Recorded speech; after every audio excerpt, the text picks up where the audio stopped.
Sir నమస్తే sir. మేము ఇది 7వ డివిజన్ కదా, మేము ఇక్కడ సర్వే చేయడానికి వచ్చాం సార్. 7వ డివిజన్ ఎట్లా ఉంది, ఎవరి హవా నడుస్తుంది, ఏమేమి ఉంది అనేది కొద్దిగా మేము సర్వే చేస్తున్నాం. 7వ డివిజన్ చెప్పండి సార్. 7వ డివిజన్ లో మేము జై మోడీ, జై శ్రీరామ్, శ్రీరామ్ అంతే. జై శ్రీరామ్. వేరే వేరే వేరే యాక్సెప్ట్ చేసేదే లేదు. అది ఏం నడుస్తుంది అంటే జై శ్రీరామ్ హవా, మోడీ హవా నడుస్తుంది అంటే అంతే. మోడీ హవా. మోడీ అభివృద్ధి గురించి ఏమంటారు సార్ మీరు? అభివృద్ధి శూన్యం. శూన్యం. ఎందుకంటే ఇంతకుముందు బీఆర్ఎస్ గవర్నమెంట్ ఉంది, ఇప్పుడు కాంగ్రెస్ గవర్నమెంట్ ఉంది. మాటలతోనే వాళ్ళు అన్ని పనులు చేస్తున్నారు. అందుకు దీన్ని బట్టి ఒక అవకాశం కోసం గట్టిగా ప్రయత్నం చేస్తున్నారా మీరు? గట్టి ప్రయత్నం కాదు, జై మోడీ, జై మోడీ అంతే. భారతదేశం మొత్తం జై మోడీ. ట్యాక్సీ కడుతున్నాం గానీ హక్కులు పొందలేకపోతున్నాం. ట్యాక్సీ మాత్రం కడుతున్నాము, హక్కులు పొందలేకపోతున్నాం. Okay sir, thank you sir. నమస్తే సార్. నమస్తే అండి. 7వ డివిజన్ కి మీరు అని నాకు తెలిసింది. మీ పేరు సార్? నా పేరు గోపాల్ గౌడ్, రిటైర్డ్ హెడ్ మాస్టర్ను. కానీ ఇది ఉమెన్, జనరల్ ఉమెన్గా రిజర్వ్ అయిన కారణంగా గోటూరి రాధా అని నా భార్య ఇక్కడ కాంటాక్ట్ చేయబోతుంది. మరి ఇక్కడ మొత్తం నిధులన్నీ కూడా దాదాపుగా ఒక 600 కోట్లు రోడ్ల గురించి అని, 125 కోట్లు అండర్ డ్రైనేజ్ గురించి అని నిధులు వచ్చినాయి. ఇప్పటి వరకు కూడా 2 సంవత్సరాల నుంచి కూడా, అంతకుముందు ఏం జరిగింది, ఇప్పుడు 2 సంవత్సరాల నుంచి కూడా ఏం జరగలేదు. చాలా ఆవేదనతో ఉన్నారు ఇక్కడ 7వ వార్డు డివిజన్లో ప్రజలంతా. రోడ్డు లేక, లైట్ లేక, డ్రైనేజ్ అసలు లేదు. కాబట్టి చాలా అస్తవ్యస్తంగా ఉందని, కాబట్టి వాటర్ సమస్య ఉంది.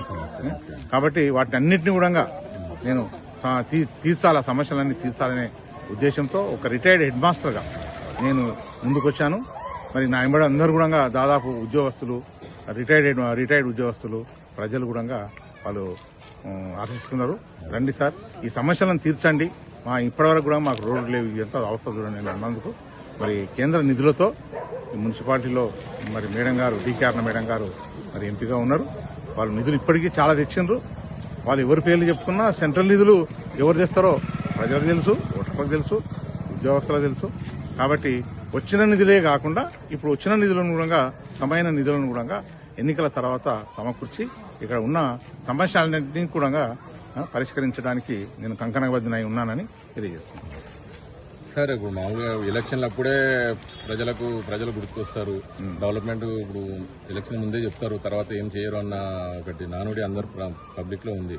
దానికి మీరు ఏ విధంగా చెప్పగలుగుతారు? అదే కారణం, నన్ను ప్రేరణ మోడీ గారు, మేడం గారు, డీకే మేడం గారు, తర్వాత ఇక్కడ ఉన్న సమస్యలు, ఇక్కడ ఉన్న వీళ్ళందరూ కూడా అదే నన్ను ప్రేరేపించింది.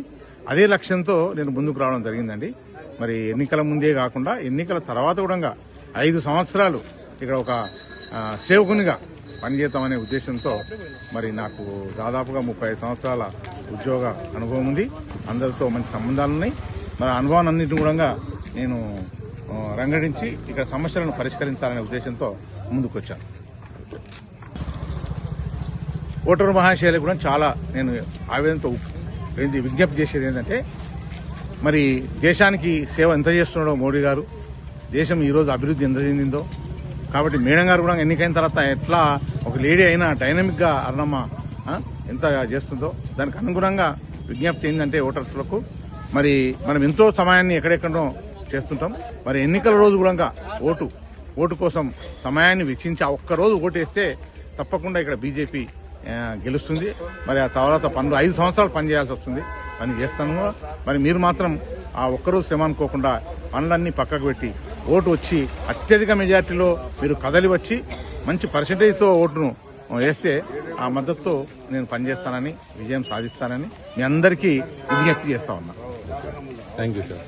ఖచ్చితంగా నెరవేరుతుంది. Thank you sir. నమస్తే సార్. నమస్తే సార్. మేము ఇక్కడ చేస్తున్న సర్వేలో కూడా ఎక్కువ శాతం మోడీ, బీజేపీ అని వినిపిస్తుంది.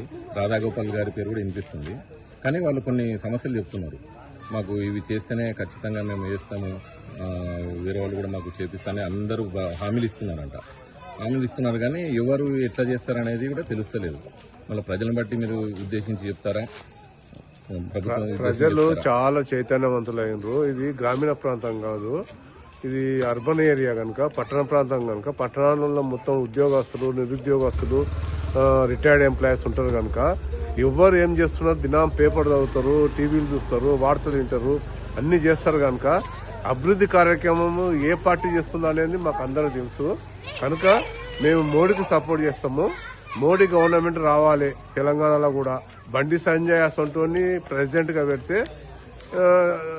గ్రాస్ లెవెల్లో బండి సంజయ్ గ్రాస్ లెవెల్లో బీజేపీని తీసుకుపోయింది కనుక బండి సంజయ్ అటువంటి వాడిని పార్టీ అధ్యక్షునిగా పెడితే ఈడ బీజేపీ గవర్నమెంట్ రావడానికి ఆస్కారం ఉంటుంది. ప్రజలను ఉద్దేశించి మనం చెప్తారా సార్? ప్రజలు అంతా చైతన్యవంతులు, పట్టణ ప్రాంత ప్రజలు అంతా చైతన్యవంతులు. ఖచ్చితంగా ఓటింగ్ కు వస్తారన్న నమ్మకం ఉందా ప్రజలలో? అందరూ ఓటింగ్ లో పాల్గొంటారు. అర్బన్ ప్రాంతం కనుక ఇది. అంటే కొద్దిగా సిటీలలో రారు అని ఒకటి. అంటే ఇప్పుడు ఉద్యోగస్తులు వాళ్ళు డ్యూటీస్ పడితే, ఎలక్షన్ డ్యూటీస్ పడితే బ్యాలెట్ పేపర్ తో వాళ్ళు ఓటింగ్. ఉద్యోగస్తులు ఓకే సార్. కొంతమంది ఏమన్నా ఆ రోజు సెలవు అంటే ఏదో మాకు పిక్నిక్ సెలవు ఇచ్చినట్లనే వాళ్ళు చేస్తుంటారు. అది తప్పు. ఈ గవర్నమెంట్ మీద చాలా వ్యతిరేకత ఉంది ఇప్పుడు. ఇంతకుముందు బీజేపీ బీఆర్ఎస్ గవర్నమెంట్ మీద వ్యతిరేకత ఉండే. ఆల్టర్నేటివ్ బండి సంజయ్ ఉండింటేనేమో ఇక్కడ కాంగ్రెస్ గవర్నమెంట్ కూడా రాకుంటుండే. కానీ బండి సంజయ్ తీసినందుకు కాంగ్రెస్ వచ్చింది. ఆల్టర్నేటివ్ ఎవరుంటే బాగుంటుందని కాంగ్రెస్ కేసారు. కాంగ్రెస్ కూడా ఏమింది, పెనమ్మి నుంచి మేము పొయ్యిలో పడ్డాము కనుక ఇక ముందు మేము ఆ తప్పు చేయదలుచుకోలేదు. సార్ మీరు చెప్పండి సార్, ప్రజలను ఉద్దేశించి మీ వార్డుకు సంబంధించిన విషయాలు. వార్డుకు సంబంధించిన అయితే మాకు డ్రైనేజ్ ముఖ్యంగా డ్రైనేజ్ లేదు. ఓకే. దాదాపు మేము ఇల్లు కట్టి కూడా 30 ఏళ్ళు అవుతుంది. అప్పటి నుంచి డ్రైనేజ్ సమస్య అయితే చాలా ప్రాబ్లం ఉంది. రోడ్లు కూడా కొన్ని చోట్ల రోడ్లు కూడా పెండింగ్ ఉన్నాయి, అవి కూడా సరిగా చేయలేదు.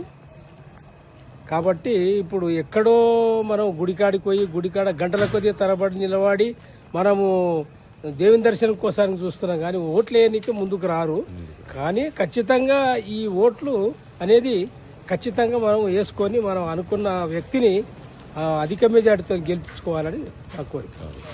Okay, thank you.